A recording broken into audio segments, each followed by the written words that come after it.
축구게임 FC24 유튜브 채널에 이강인 선수가 등장하였습니다. 이강인의 인생 그래프라는 제목으로 영상이 올라왔는데요. 이 채널은 명장로드라는 컨텐츠 이름으로 벤투, 무리뉴 등과 인터뷰하며 많은 팬들의 사랑을 받았습니다.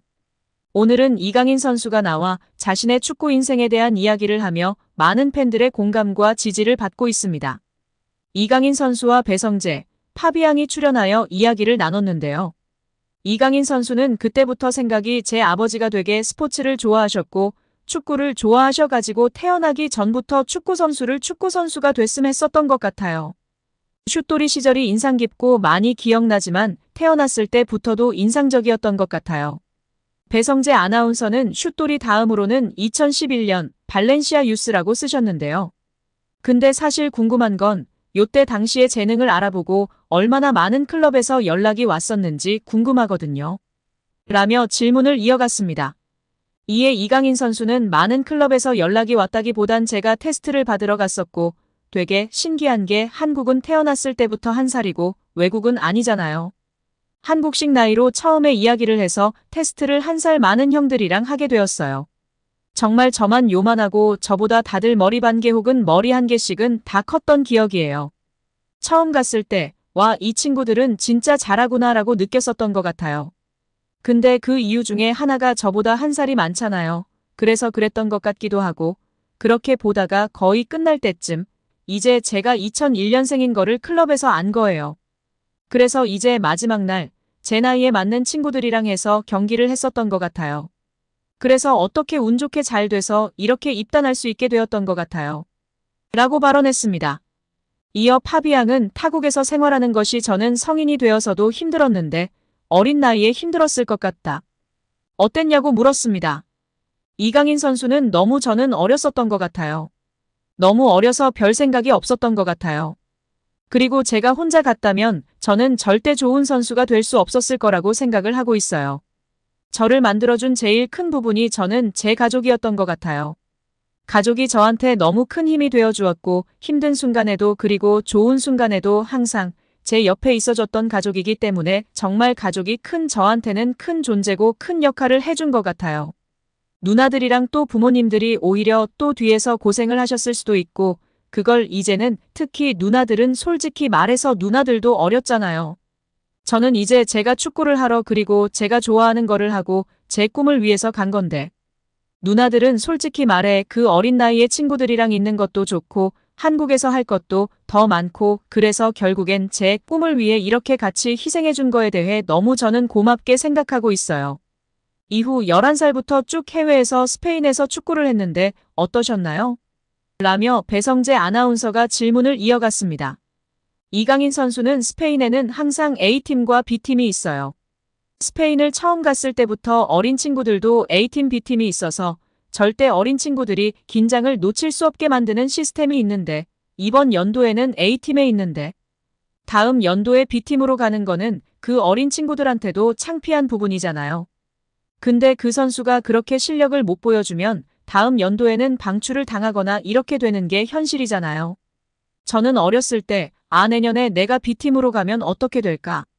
그래서 뭔가 더 혼자 노력하게 되고 더 발전하려고 하고 그 안에서도 계속 경쟁을 하고 이런 부분이 되게 좋은 영향을 줬고 되게 냉정하게 생각하실 수도 있을 것 같은데 축구를 잘하면 아무도 건들 수가 없어요. 그렇죠. 실력으로만 이게 평가가 되고 그 어린 친구들도 어른들이 봤을 때는 와, 어린애들이 저래도 되냐? 로 생각할 정도로 정말 냉정한 세계에서 축구를 하는 거기 때문에 그런 부분에 있어서는 저는 매우 긍정적으로 생각을 하고 있어요. 그 부분이 저를 항상 매 순간 더 발전하게 만들었던 것 같고 그래서 저한테는 되게 중요한 시절이었던 것 같아요. 이 시기가 발렌시아에서 1군 데뷔한 시기보다 더욱 인생에 있어 가치 있는 시간이었던 것 같아요. 파리 생제르맹에서 활약 중인 이강인의 미래가 더욱 밝아질 것으로 보이며 화제입니다. 나세르 알켈라이피 PSG 회장이 어린 선수들이 주축이 된 팀을 만들겠다고 공언했기 때문인데요. 유럽 축구 전문 기자 파브리치오 로마노에 따르면 알켈라이피 회장은 우리는 앞으로 6에서 8년 더 함께 뛸 수 있는 팀을 만들고 싶다라며 유럽 축구연맹 챔피언스리그 8강팀 중 가장 어린 팀을 보유하고 있다. UEFA 클럽 랭킹 10위 안에서도 가장 어리다. 정말 자랑스러운 일이다라고 말했습니다. 현지에서는 알켈라이피 회장의 발언에 대해 미래 자원들로 리빌딩에 착수할 거라고 선언한 것으로 보고 있습니다. 킬리안 음바페가 떠난 후 새로운 청사진을 그리고 있다는 분석입니다. 영국 비사컨은 PSG의 알켈라이피 회장은 장기 프로젝트를 그리고 있다. 앞으로 6년, 7년, 8년은 뛸 수 있는 젊은 선수들을 중심으로 팀을 개편하고자 한다라며 알켈라이피 회장의 최근 발언은 과거 음바페를 지키려고 했을 때의 발언과 상당히 대조적이다라고 전했습니다. 이어 PSG는 새로운 시대를 준비하고 있으며 음바페는 팀 계획에서 점점 사라지고 있다. 레알 소시에다드와의 챔피언스리그 16강전에서 결정적인 역할을 했지만 PSG는 선수들이 음바페가 없는 상황에 익숙해지도록 음바페에게 부수적인 역할을 맡기고 있다라고 덧붙였습니다. 게프폴류스 프랑스 또한 알켈라이피 회장은 파르크 데 프랭스에서 새롭고 젊은 장기적인 프로젝트를 강조했다. 레알 소시에다드전에 출전한 PSG 선수들의 평균 연령은 23세 361일로 챔피언스리그에서 구단 역사상 최연소 선발 명단이었다. 경기 후에도 알켈라이피 회장은 라커룸을 찾아가 선수들에게 부담 갖지 말라고 격려했다라며 현재 PSG가 리빌딩에 돌입했다고 설명했습니다. PSG의 최대 목표는 챔피언스리그 우승입니다. 프랑스 내에서는 적수가 없지만 유럽 무대에서는 힘을 쓰지 못했는데요. 2019년도 시즌 준우승이 가장 좋은 성적이었습니다. 알켈라이피 회장은 급하게 도전할 생각이 없습니다. 시간이 조금 걸리더라도 미래를 보장할 수 있는 선수들로 팀을 만들어 계속 도전하겠다는 입장입니다. RMC 스포츠에 따르면 알켈라이피 회장은 선수들은 매 경기 승리를 원하지만 현실적이어야 한다. 우리는 팀을 구성하는 과정에 있으며 선수들 대부분이 어리다. 새로운 팀을 만드는 과정이기 때문에 쉽지 않다라며 팀을 만들었다고 해도 선수들이 준비가 된 것은 아니다라며 충분히 기다릴 필요가 있다고 강조했습니다. 회장이 직접 젊은 선수들로 개편하겠다는 뜻을 밝힌 만큼 이강인의 미래도 좀 더 밝아질 것으로 기대되고 있습니다. 2001년생 이강인은 얼마 전 23번째 생일을 맞았습니다. 알켈라이피 회장이 언급한 6에서 8년 동안 활약할 수 있는 선수에 부합하는 나이대입니다. 유인촌 문화체육관광부 장관은 축구 국가대표팀 감독을 새로 선발할 경우 홍명보 감독도 다시 지원해서 공정한 절차를 밟아야 한다고 밝혔습니다. 유인촌 문체부 장관은 오늘 27일 KBS 일요진단 라이브에 출연해 홍명보 감독도 여러 가지 본인이 억울한 점이 있거나 문제가 있다고 생각하면 면접도 다시 하고 또 그 외에 다른 경쟁자와 함께 과정을 제대로 거쳐서 선임되는 게 맞다고 말했습니다.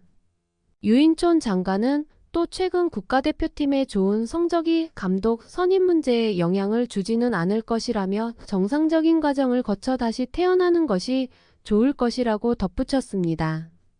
정몽규 대한축구협회 회장의 사선에 대해서는 부정적인 입장이라며 정 회장이 생각을 정리하고 어떤 결정을 할 때까지 저는 기다려주는 게 맞다고 생각한다고 말했습니다. 다만 문체부나 대한체육회나 축구협회 인사에 개입하지는 않는다며 이런 스포츠의 자율성이 침해될 경우 국제기구들이 월드컵이나 올림픽 출전을 금지시킬 수 있다고 설명했습니다.